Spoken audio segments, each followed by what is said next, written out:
You're off camera. You're okay. We're back, America. We're back. You know why we're back right now? Can you see this, America? Do you know what this is, America? If you know, you know. It's Chambord.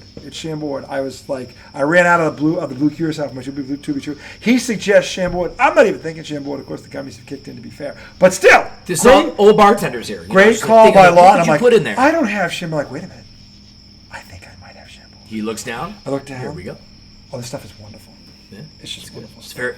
If you're not cheap either, it makes a great addition to a cream sauce. If you're making like a cordon bleu and you want to make your sauce like a little purple, your cream sauce purple, you add a little Chambord, adds a little raspberry finish afterwards. Dude, oh man, that is some seriously old Chambord. I never went to culinary school, but it's one of those things that I think I could have done. That is some seriously old Chambord. Anyway, it's back to IDD. Hey, we talked to Pipe Alonso. You can smell that. We talked to Pipe Alonso in the intermission. The Mets are going to, Tommy, don't worry. I know they lost again. The Mets are going to snap out of this tomorrow. The Pipe Alonso has spoken. Yeah, I know. It kind of looks like a little tiger, too. You know, they've got a little slump going on as well. Pipe Alonso, they're serious slump. The Red Sox streak finally came to an end tonight. By the way, just quick update. They lost. They did win the series, though.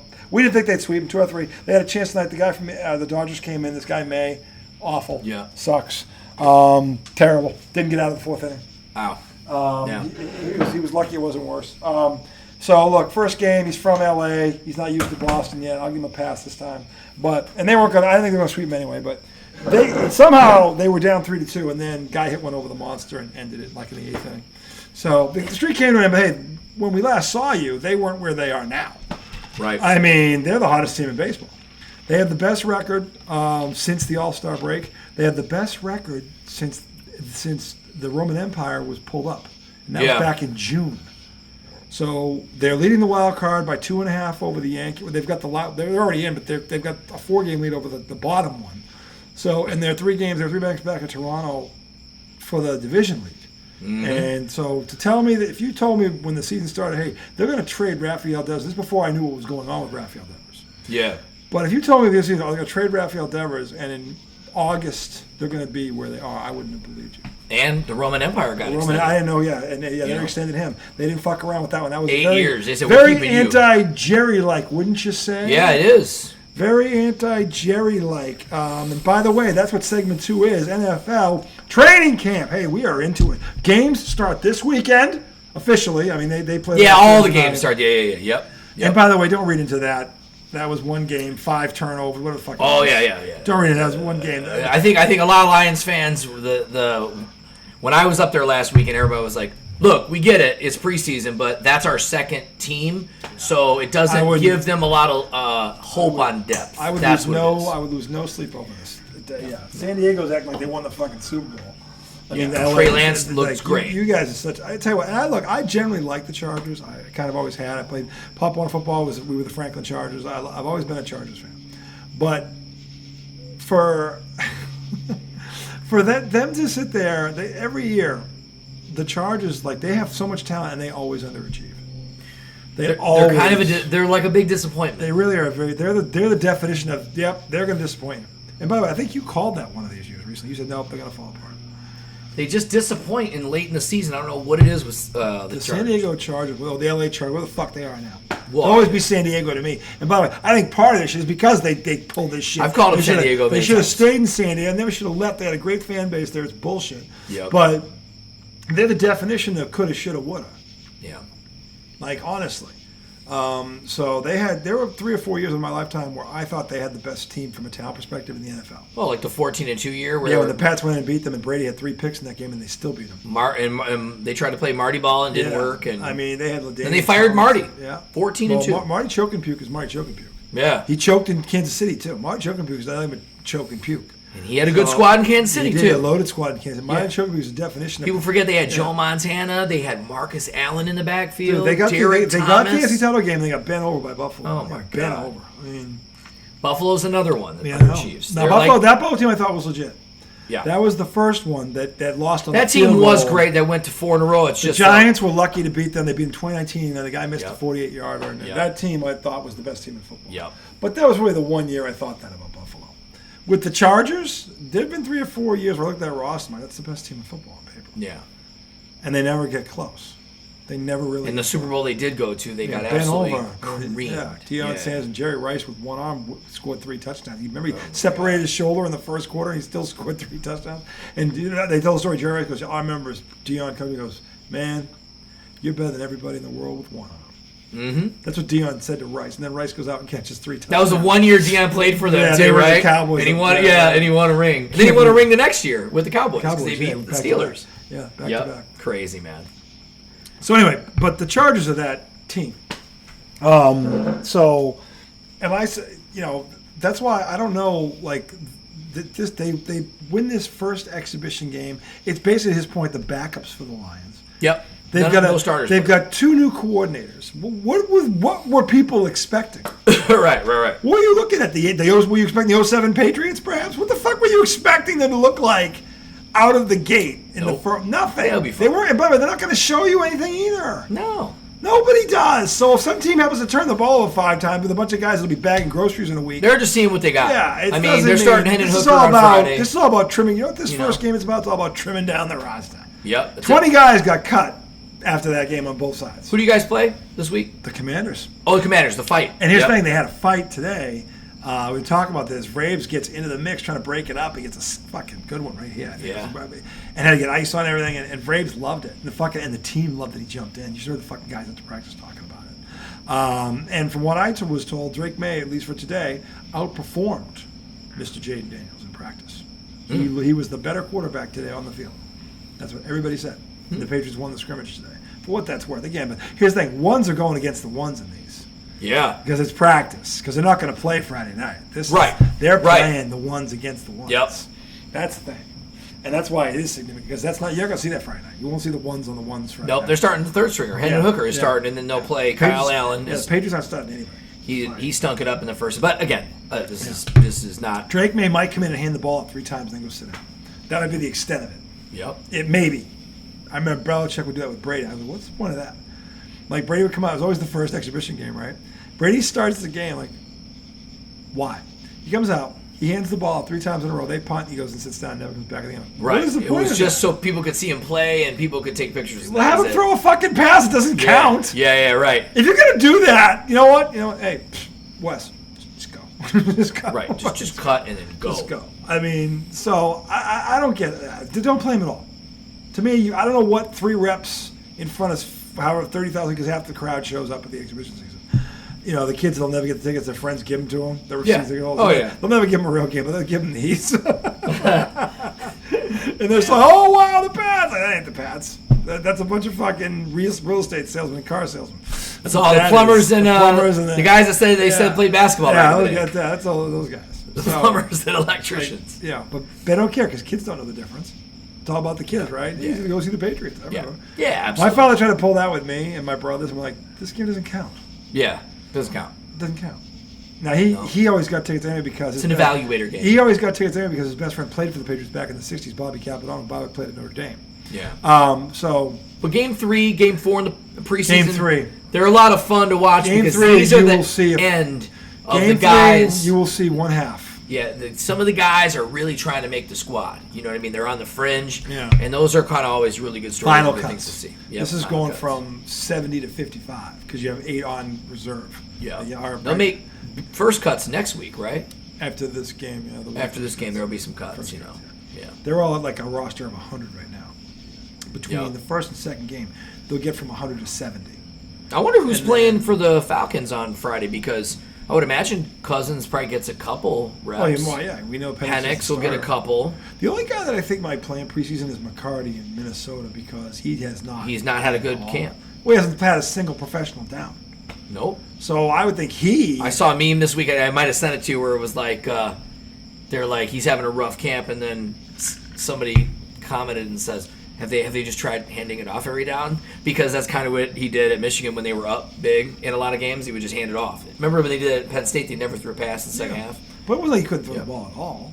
No, he's a good passer. He could pass. He had some. I just tease him because of the that Michigan team was loaded. Don't get me wrong, but he was a very good player there. Yeah, I mean he reminded me a lot of Brady. Now the first year that he came in, he can't say anything about Michigan, don't he? If you could remember, you go back and watch the game. It was the Michigan State game 21, where they still had Cade McNamara as their quarterback. Yes. But they kept rotating, and JJ came in twice as a freshman and fumbled. Yeah. And I remember the next year, his sophomore year, when they got rid of Cade ended up going, I can't remember who his name was Ridicade?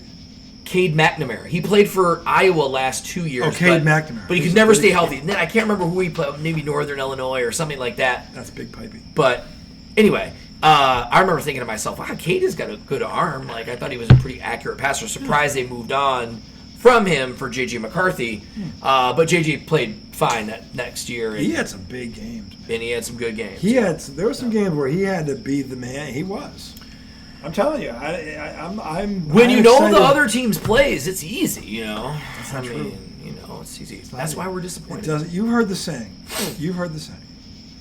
It doesn't matter what you do; it's how you do it. But the guy, you remember Blue Chips? Of course. When this is probably the greatest line in the whole fucking movie. Whoever forgets it's before the last game. He goes, "I'll go over there and I'll fucking tell Bobby exactly what we're gonna do." Because it's not what you do; it's how you do it. Yeah. That's true. It doesn't matter what they know. If you're that fucking good, they can't stop you anyway. Well, and I think that's why. That's the truth. I've said it on the show before. That's why I think a lot of folks are kind of salty about the sign stealing stuff. I got to tell you, they're like they were good enough. People were stealing signs. Every team tries to steal signs. Oh, I'm sure. You're naive if you think that they don't. They all try to do it. But these guys just got caught. When you get in trouble, you can't say everybody else is doing it. No, I can because other teams have been caught doing it too. So now they're gonna have to line up those, but not to the extent. I'm not saying they Michigan is the leaders. I'm not saying you don't slap them on the wrist, but everybody cheats. Everybody tries. They call it gamesmanship. If you ain't cheating, you ain't trying. Yeah, which is also a cliche. But it's more. It's gamesmanship. We just brought that around. Red Auerbach used to turn off the hot water for the visiting teams to take showers and fucking. Hayden Fry used to have the visitors' locker room painted pink. The Indianapolis Colts would pump sound into the fucking.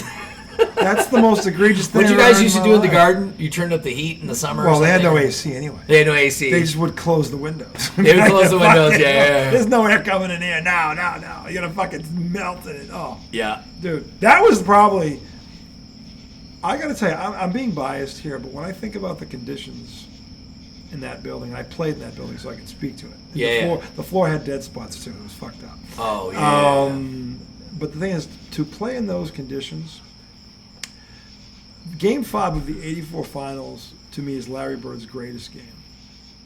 It was this is probably magic. 90 degrees. It was 97 degrees at tip off. Oh. 97. There's no they have fans. The fans are just blowing heat. Yeah, there's nothing blowing the hot air on you. It's like it was 97 degrees at tip off. Nobody could move.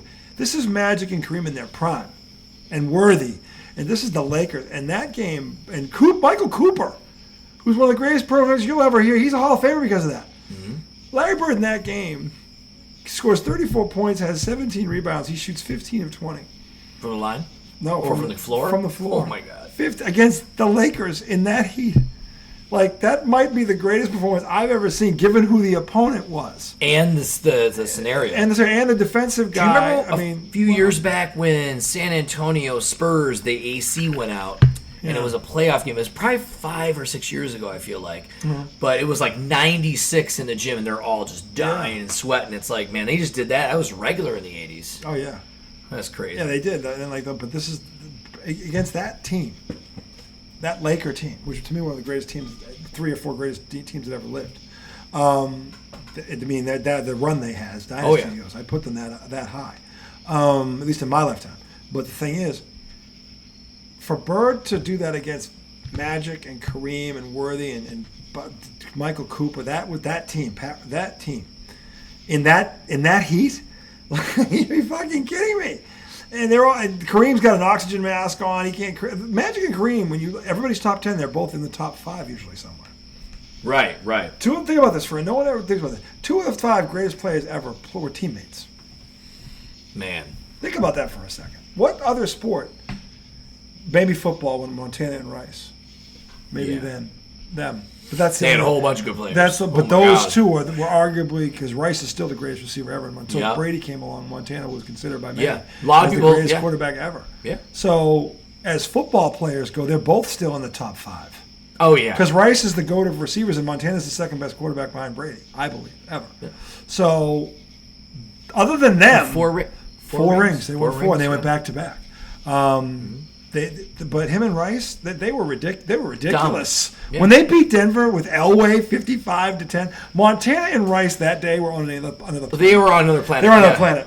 They were on another fucking planet. I don't know if anyone. I would love. When he left to go to KC, he was still great. He's got them to the playoffs. You know what I mean? Like he got them to the AFC Championship. They lost in Buffalo, and it was Buffalo who went to 4 Super Bowls in a row. It wasn't just anybody.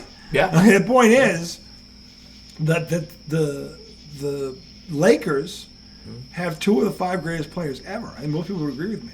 And what Bird did to them in that condition, like that's why Larry Bird is revered by so many people. How many fucking people could do that against that team in those conditions? Yeah. 15 out of 20? Are you fucking 17 rebounds? That's crazy. That's insane. Like, what the fuck are you talking about? So, given the conditions and the caliber of the opponent, remember the Lakers won 5. They won every other year. Them and the Celtics for like 4 years in a row. It was them, us, them, us. That was crazy.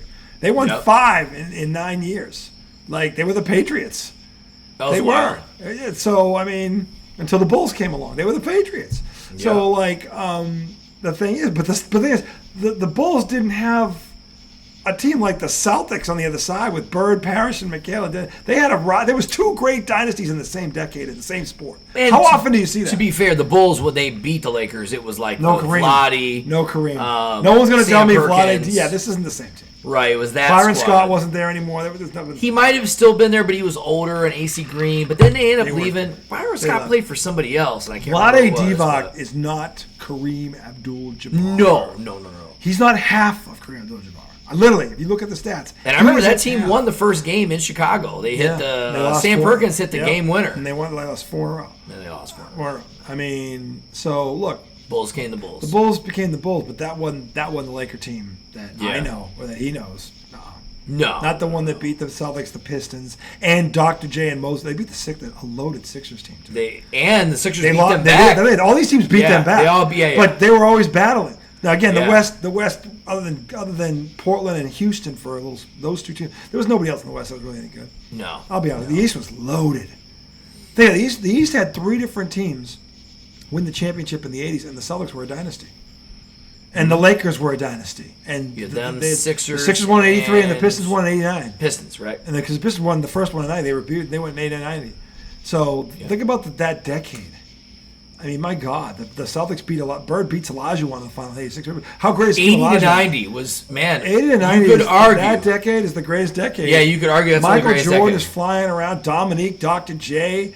I mean, my God. Charles Barkley, fucking Moses Malone, Kareem, fucking Parrish. Are you kidding? My God. Olajuwon, David Robinson, Karl Malone. Yeah, Karl Malone and John Stott. Like, This is the fucking 80s. Yeah. This is why people revere Larry Bird. Ewing. I mean, we could just go on and on. Yeah, Kevin McHale could score on 2 people without dribbling, without traveling. Man. And they were big people. Yes. Big physical people. And he could make you look stupid. He could score on Kareem in the post. I saw him do it. Kareem, he's posting up Kareem, and he's getting it. McHale was amazing. You even had, guys coming from college in 90. Jordan and Pippen. When you had, the UNLV boys. Thomas and Dumars. I mean, look at that. Dude. Clyde Drexler. That fucking Dominique. Rodman was on that squad, too. James, big game James. That fucking 80s, that decade. Charles Barkley. You can't touch that 10 years. Man, historically, the impact those guys made. Yeah, White Chocolate, or not White Chocolate, Chocolate Thunder. Chocolate Thunder. He was still playing in '83. Dude, he was a fucking Dr. J. He was a superhero. Yeah, he was built. Go look up Daryl Dawkins. Talk about specimen. Yoke on you. Specimen. Fucking Yukon Cornelius fucking specimen. Fucking, hey Arnold, hold my beer specimen. That was just because he was so fucking big. He was chiseled. He was he was like a dinosaur. He was amazing. And he named all his dunks. Oh my God. Dude, they were George Gervin, the Iceman. The finger roll. Yeah. The Iceman. His finger roll. George Gervin, everyone says, has the greatest finger roll ever, and I don't disagree. If you look at videos of George Gervin, the first 4 are his finger roll. And he's taking it from 13 feet out. Who'd you guys beat in '81? The Rockets. In the finals. The finals. Yep. Yeah, that was Jeff. Moses Malone was on that team. Moses Malone. Then he went to the made the finals a couple years later. Won with the Sixers. Won the Sixers. He lost the first year. First they got swept by the Lakers, then they swept the Lakers. The Lakers swept them in 82, and they swept the Lakers in 83. Yep. Fucking crazy. And that 83 Philadelphia playoff team, man. Man. Andrew Toney, the Boston Strangler. They were legit, man. They were legit. Bobby Jones. There just wasn't. You're right. There are not a lot of teams in the '80s. Like the Rockets slid in there. The Rockets won 50 games or more 5 years ago. In Let me say that for the slow people. Yeah. The Rockets, not the Rockets, the Atlanta Falcons, Atlanta Hawks rather. They had 5 50-win seasons. And they just couldn't close in the playoffs. They could never get past Boston. Yep. That was the problem. They kept running into Larry Bird. And Neek and Webb. Yeah. That was a good squad. They were Dominic. Was Kevin Willis there yet? Yes. In the 80s? Yeah, he was really good there. too. They had Tree Rollins before that, Doc Rivers. Yeah. I mean, they had a squad. Spud Webb. Remember Spud Webb? Yeah. I mean, he changed everything. I mean, you look at the icons that came out of that decade. Man. The list is just, it's disgusting. It's long. It's like Dennis Johnson. Mark Jackson was a point guard. Yes. Yeah. Fucking, are you going to be kidding me? World Be Free. World Be Free. World Be Free. He was a scoring machine before. Like, fucking World Be Free would come off the bench and drop 30 on you. Oh, my God. Fucking World Be Free was great. They just go on and on. Larry Nance had hops like you fucking... It's my boy Mark Price. Mark Pure. It's Mark Pure. Mark Pure. Mark Pure. And by the way, Jersey in high school. The 80s had the best nicknames. They did. Magic, Air, Legend. Right there, it's over. Yeah. Magic, Air, and Legend. Right there, it's over. It's over. I don't even know what they... Dr. J. All of Detroit's nicknames were silly. The Bad Boys. It was like Zeke, and then you had like Buddha was But James they were, Edwards. as a team, though, the Bad Boys. They were. They lived up to that hype. They did. They loved it. Yeah, they were like the. Yeah, they were like the Chicago Bears in football. That's what they were like at the end of the Monsters decade. in the Monsters in the Midway. They were like Yeah. that. They were bad. They were 10 deep. Vinny Joe, the microwave off the microwave. John Sally. Those John guys are all Sally, coming off Dennis the bench. Rodman was on that team. Bill Lambert, the ultimate villain. Mark Aguirre. Bill Lambert, Adrian Dantley. Well, they traded Dantley for I know, Aguirre. but they won a championship with Dantley too. Yes, they won with both but of them. Dantley and Zeke couldn't get on. Yeah, actually, I'm glad you brought that up. Yeah. If you go into history, the 88 and 89 team are drastically different. Yes, they are. For the Pistons. Like, it's crazy to look at. Like 4 different guys are playing minutes that weren't before. Yeah, it's kind of insane. And I would argue that the 89 team was probably a little bit better. They were. You know, they were probably a little better. And they're the ones that won the championship. They won back. They beat Portland in 5. And they beat Portland and that was Clyde Drexler. Right. Another Jerome Kersey, Terry Porter, who came out of Division III. He was nasty. We were talking about Clyde earlier because he's got our one guest has a Clyde Drexler the Glide shirt on right now. Oh my God, holy shit, he's not lying, he's wearing it. So we were talking about earlier, it's like... That's Derek White 2.0. There's certain people, like I would say, Dennis Rodman to me will always be a Piston. Even though he won rings with the Bulls. Yeah, he kind of hopped the right? He shouldn't have done that. That was and I know Clyde played for the Rockets and won rings there, but I always identify with him as a trailblazer. I think Dennis was the first guy to really do that, of significance. Yeah. I mean, you know, like... like in basketball. You know, depending on who you played for. I mean, you could go for a number of players, but I'm just saying. Barkley's always going to be a 76er to me, even though he played for the Suns. He played for the Rockets. Won MVP in Phoenix. That team was loaded. Kevin Johnson. Thunder Dan Marley. Remember when Kevin Johnson dunked on Olajuwon? Do you remember what school Thunder Dan went to? Fire Up Chips, Central Michigan University. Oh, Central Michigan. He has that Central Michigan look to him. Yeah, but he was a big deal there. Chris Kaman was also another one. The beach looked at him he had the beach look because he was out in the desert. I mean, he looked more like a Midwestern dude. Yeah. But anyway, no, that you go on and on with these teams and these players. That Suns team also had a very famous Celtic on it. Dude, Bernard King. Danny Ainge was on that Suns team. Yes, he was. But Danny Ainge will always, no matter how many teams he's managed or played for, he'll always be a Celtic. Danny Ainge was the starting two guard on the greatest basketball team ever. The 1986 Boston Celtics. He was on there. He was the starter. He was... They were the original Fab Five. Because he played for the Blazers, played for the Suns. After the Celtics. He was drafted by Boston. And Danny Ainge also got drafted by the Blue Jays. I feel like he played for... Did he play for like the... He was drafted a baseball guy too? Yeah, Danny Ainge was an All-American. Danny Ainge was a great athlete. Yeah. So anyway, but the point is, he was the two guard on that 86. Dennis Johnson and him. Dennis Johnson, Bird, Parrish, and McHale. Danny Ainge is probably a better GM than he was player. He won 2 championships with Boston. Yeah, but he's won one as a he knows GM. what he's doing. He was in Phoenix before too, and now he's in Utah. He's got 1 ring. The 08 Celtics. Yeah. Now, he did draft, he wasn't here for it, but he did draft Tatum and Brown. He did draft them both. There you go. I have to say that, but he wasn't here for what happened. He was gone long before this. So, but you want to give him credit for that, you can, because he drafted those 2 guys. Yeah. So, you wouldn't be wrong. But the thing is but then we were talking about the Phoenix Suns. That was for loaded squad. Loaded squad. Dude, fucking, what's the Cedric Ceballos, who was a 20-point per game scorer. Yep. Joe, remember Richard Dumas? Richard Dumas with a jumping jack. Yeah.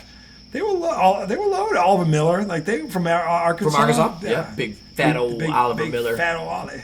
Big old Ollie. Yeah. How did this turn into a basketball segment? Oh, we're supposed to be talking about the NFL.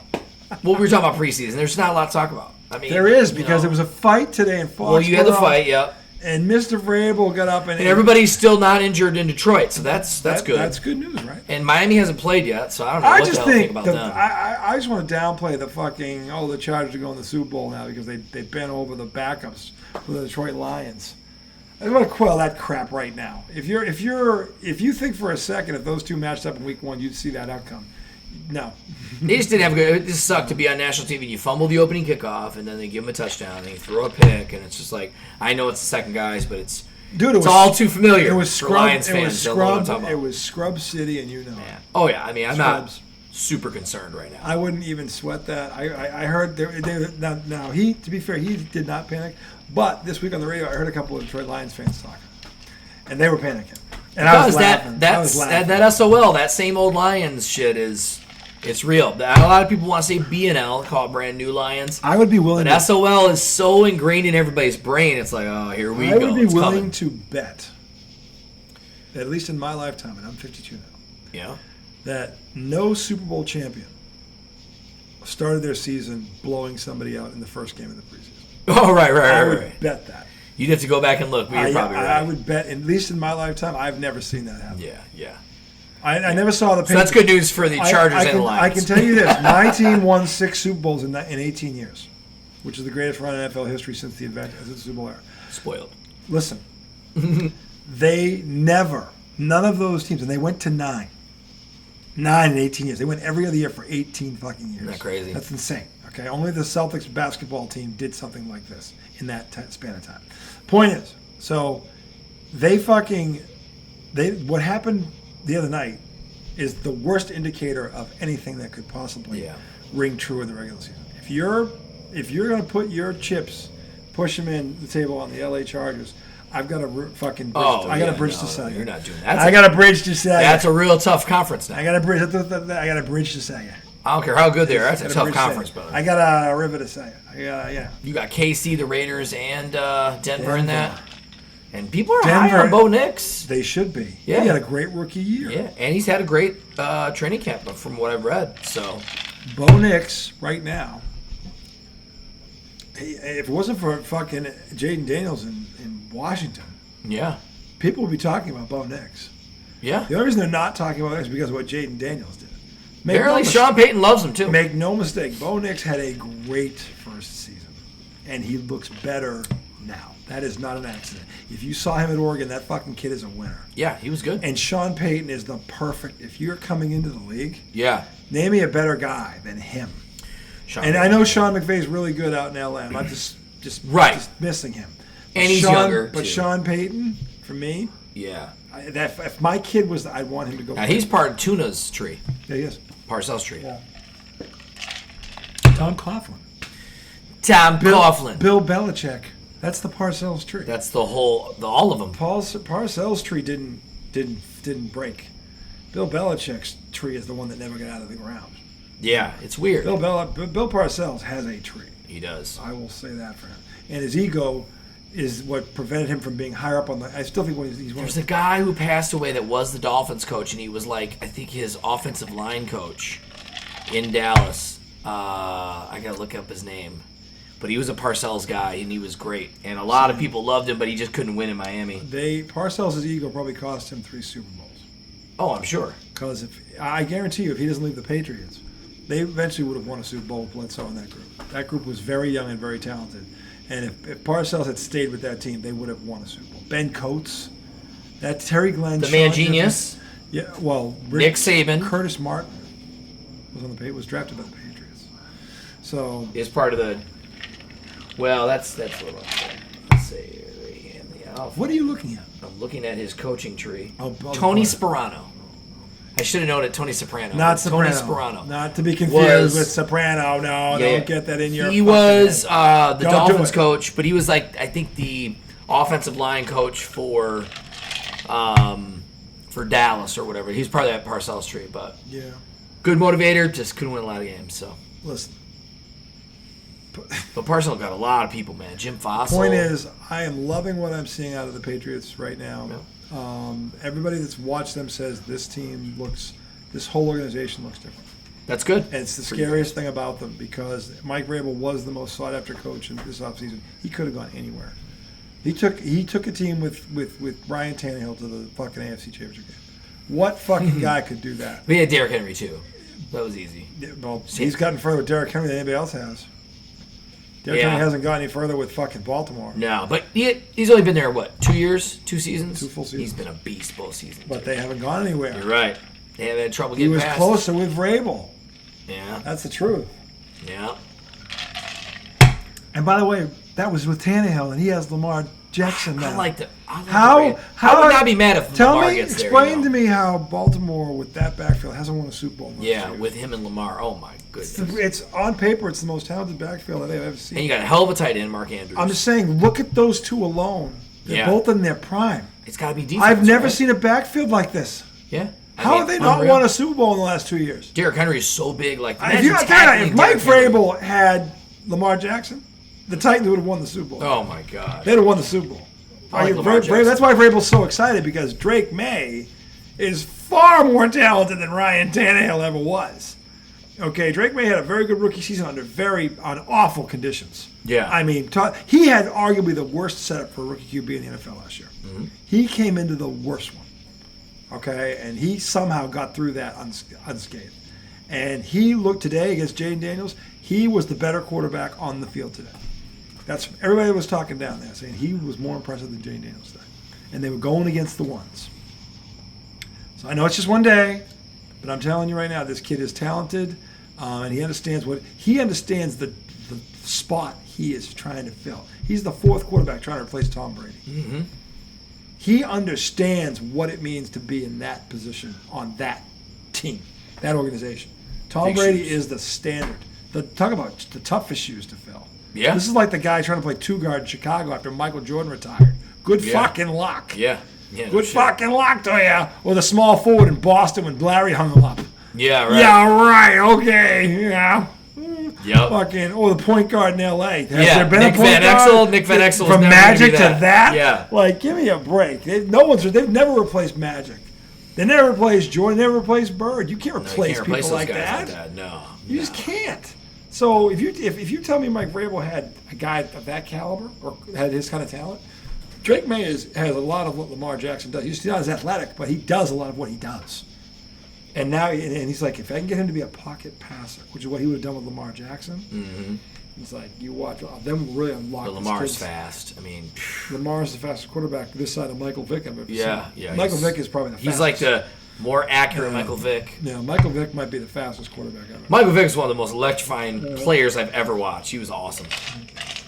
He was another. How about waste of talent? God, he as great as he should have been better. I remember he still came back after laying down for a couple years. He did, but he should have been better. Yeah, he was Chip Kelly. Yeah, I thought he was better when he went to Pittsburgh. He had a nice little really first year in Philly. He was really good. He was amazing. I'm talking about that post-prison, right? Yeah. He played for the Steelers. He was kind of like their backup behind Ben. He came in and won him a game. He what? He won him a game. Yeah. He did. He wasn't bad when he left. He might be he's another what if. He's a big what if. Yeah. He's a big one. I don't know where I'd rate him because I never thought about it before, but he's up there. Yeah. He's up there. I like with a Derrick Henry, because right now, he hasn't gotten closer, and he's got Lamar in his fucking back pocket. And yes, the Hall of Fame tight end in the making dropped a pass and hit him right in the breadbasket. After he fumbled one. And Mark Andrews hadn't dropped a pass in how long? It would have been like 4 years or something crazy like that. So that's tough, man. I know. I'm just saying, yes, he's got talent around him. The other tight end, Lively, is even more dangerous. Mm-hmm. Lively's a fucking beast. He's like 6'8".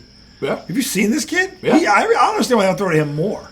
Well, I know why. I remember Mark Andrews last year, and they threw to Lively all the time. Lively, it pissed me off. I had to trade him. But he's a beast. Lively, you know why? Because he's that fucking good. Yeah.